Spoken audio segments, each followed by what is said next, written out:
सुबह की 25 बड़ी खबरों का शुरुआत कर रहे हैं दिल्ली की खबर से। बीजेपी नेता और कालकाजी विधानसभा सीट से प्रत्याशी रमेश बिधूड़ी फिर मुश्किल में फंसते नजर आ रहे हैं। कांग्रेस नेता प्रियंका गांधी के बाद अब उन्होंने दिल्ली मुख्यमंत्री आतिशी के खिलाफ आपत्तिजनक बयान दिया है। सोशल मीडिया पर रमेश बिधूड़ी का एक वीडियो वायरल हो रहा है जिसमें वो आतिशी के खिलाफ विवादित बयान देते हुए नजर आ रहे हैं। वो कह रहे हैं कि आतिशी मारलेना से सिंह बन गई है, मारलेना ने बाप बदल लिया।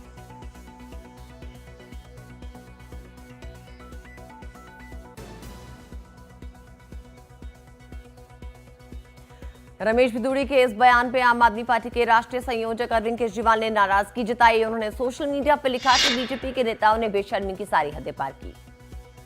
और बीजेपी के नेता दिल्ली के मुख्यमंत्री आतिशी जो गंदी उन्हें गालियां दे रहे हैं। दिल्ली में एक चुनावी रैली के दौरान पीएम मोदी ने आम आदमी पार्टी सरकार को एक बार फिर आपदा सरकार बताया। उन्होंने कहा कि दिल्ली की आपदा सरकार के पास ना कोई विजन है, ना दिल्ली वालों की परवाह। इन्होंने हर मौसम को आपदा काल बना दिया।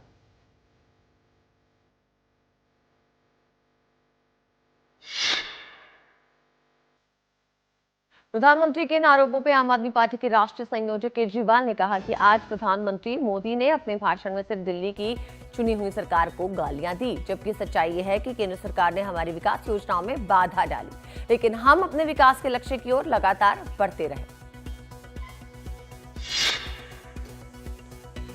प्रधानमंत्री आज देश को 3 रेलवे परियोजनाओं की सौगात देंगे। वीडियो कॉन्फ्रेंसिंग के जरिए वे इन परियोजनाओं का उद्घाटन और शिलान्यास करेंगे। क्षेत्र में कनेक्टिविटी को और बढ़ावा देने के लिए कदम उठाते हुए प्रधानमंत्री नए जम्मू रेलवे डिवीजन का उद्घाटन करेंगे।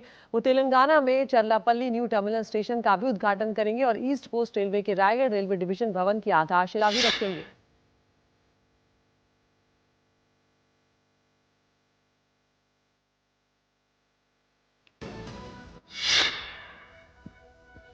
बिहार के मुख्यमंत्री नीतीश कुमार ने लालू प्रसाद यादव के ऑफर को खारिज कर दिया है। नीतीश कुमार ने कहा कि 2 बार गलती हुई, लेकिन अब पुराने साथी के साथ आ गए हैं और हम सभी वर्गों के लिए काम कर रहे हैं। लालू प्रसाद यादव ने नीतीश कुमार को लेकर कहा था कि हमारा दरवाजा उनके लिए खुला है, उन्हें भी दरवाजा खोलकर रखना चाहिए।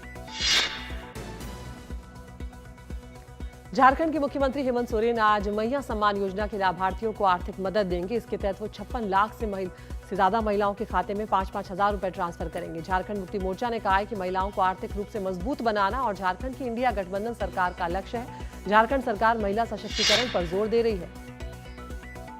संभल हिंसा के मामले में उत्तर प्रदेश पुलिस लगातार कार्रवाई कर रही है। पुलिस ने हिंसा के एक और आरोपी सलीम को भी गिरफ्तार कर लिया है।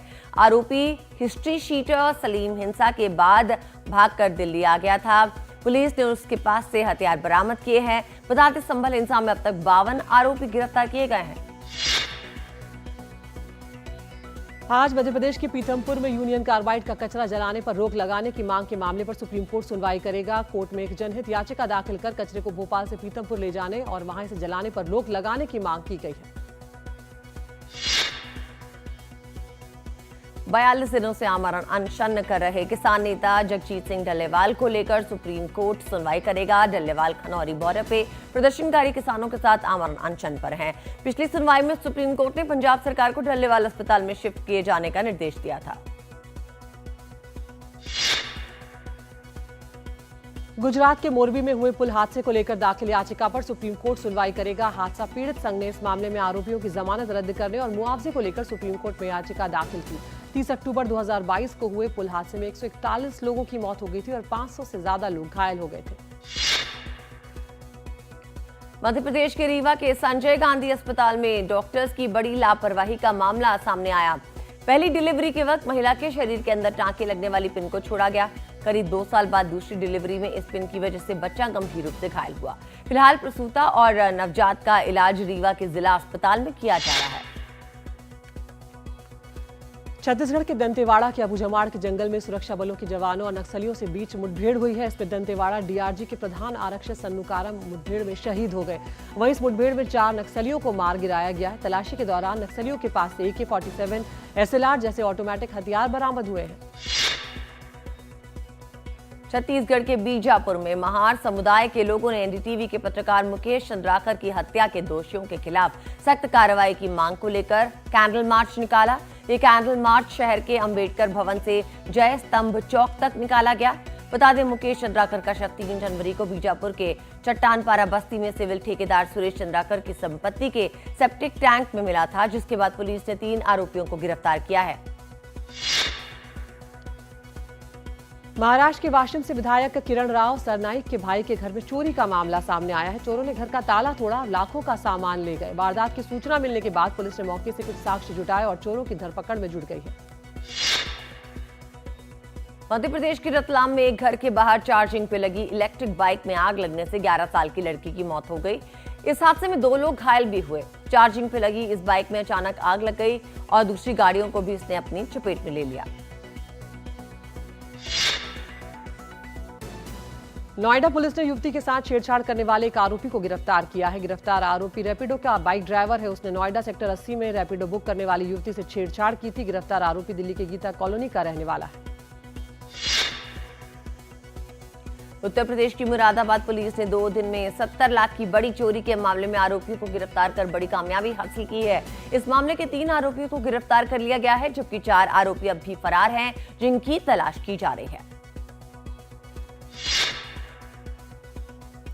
उत्तराखंड के हरिद्वार के भेल इलाके में छात्रों ने हुड़दंग मचाया और इस दौरान उन्होंने हवाई फायरिंग भी की। इसका वीडियो सोशल मीडिया पर वायरल हो रहा है, जिसमें छात्र सड़क पर कारों से स्टंट करते हुए नजर आ रहे हैं। पुलिस ने 70 अज्ञात छात्रों के खिलाफ केस दर्ज कर उनकी पहचान शुरू कर दी है। कई महीनों से एक दूसरे देश में बंद भारत और बांग्लादेश के मछुआरे कल अपने अपने वतन लौट आए। भारत और बांग्लादेश की कोस्ट गार्ड की निगरानी में बंगाल की खाड़ी में इनका आदान प्रदान हुआ। बांग्लादेश ने जहां 95 भारतीय मछुआरों को छोड़ा, वहीं भारत ने 90 बांग्लादेशी मछुआरे बांग्लादेश को सौंपे।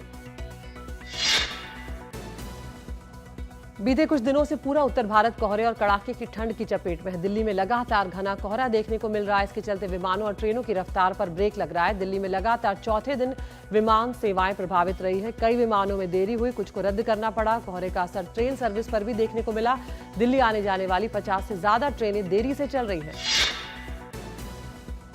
कश्मीर के कई इलाकों में बीते कुछ दिनों से लगातार बर्फबारी हो रही है। कल भी उत्तरी कश्मीर के सोनमर्ग, पहलगाम, बांदीपुरा, बारामूला, कुपवाड़ा, बड़गाम में कई जगहों पर बर्फबारी हुई। इस बर्फबारी का सैलानी जम के मजा ले रहे हैं। कुछ जगहों पे वो आइस स्केटिंग भी कर रहे हैं।